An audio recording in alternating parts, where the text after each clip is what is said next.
Сәлем баршаңызға. Бүгін сіздерге аспирин, яғни ацетил қышқылы туралы мәлімет беретін боламын. Аспириннің пайдасы: ауырсынуды басады, бас ауруы, бұлшықет ауруы, тіс ауруы сияқты жеңіл және орташа ауырсынуларды жеңілдетеді.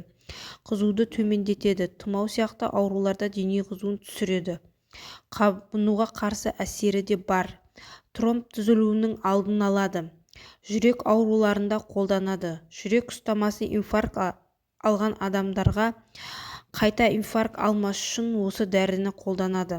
Аспириннің зияны: асқазаны ауыратын адамдарға қауіпті болып келеді.